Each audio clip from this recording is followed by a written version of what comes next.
আপনার অন্নপূর্ণা ভান্ডারের স্ট্যাটাস যদি আন্ডার প্রসেস দেখায় তাহলে প্রথমেই একটা কথা মনে রাখবেন, আন্ডার প্রসেস মানে আপনার আবেদন কিন্তু রিজেক্ট হয়নি।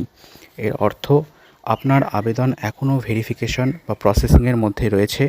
তাই শুধু আন্ডার প্রসেস দেখেই নতুন করে আবেদন করবেন না এবং অযথা ক্লেম বা অবজেকশন যে অপশানটি রয়েছে সেটিও কিন্তু করবেন না।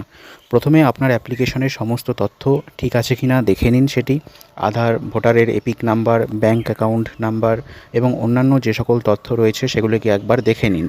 আর যদি স্ট্যাটাসে ফর ফার্দার ভেরিফিকেশন বা অন্য কোনো নির্দিষ্ট সমস্যা দেখায় তাহলে সেই সমস্যার কারণ অনুযায়ী প্রয়োজনীয় যে তথ্য বা নথি রয়েছে সেগুলোকে প্রস্তুত করে রাখুন। এবং বিশেষ করে যদি ব্যাঙ্ক ভ্যালিডেশনের ফেলিওর দেখিয়ে দেয়, স্ট্যাটাসে যদি ব্যাঙ্ক ভ্যালিডেশনের ফেলিওর দেখায় বা ব্যাঙ্ক রিলেটেড কোনো সমস্যা যদি থেকে থাকে তাহলে কিন্তু আধার কার্ডের লিঙ্কিংটা ব্যাঙ্কের সঙ্গে সঠিকভাবে ঠিক আছে কি না, অ্যাপ্লিকেশনের যে নাম্বার রয়েছে ব্যাঙ্কের যে অ্যাকাউন্ট হোল্ডার রয়েছে যার নামে ব্যাঙ্ক অ্যাকাউন্টটি তার নাম ঠিক আছে কি না, আধার কার্ডের সঙ্গে ঠিকভাবে মিলছে কি না সেটিকে দেখে নিন।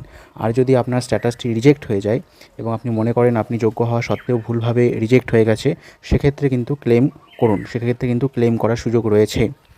আন্ডার প্রসেস মানে কিন্তু একটাই দাঁড়াচ্ছে যে অপেক্ষা করুন এবং স্ট্যাটাসটা নিয়মিতভাবে চেক করুন যে কখন সেটি অ্যাপ্রুভড হয়ে গেল। এবং অনেকেরই কিন্তু স্ট্যাটাস চেঞ্জ হয়ে অ্যাপ্রুভড হয়ে যাচ্ছে এবং তাদের কিন্তু টাকাও ঢুকে যাচ্ছে সঙ্গে সঙ্গে ব্যাঙ্ক অ্যাকাউন্টে।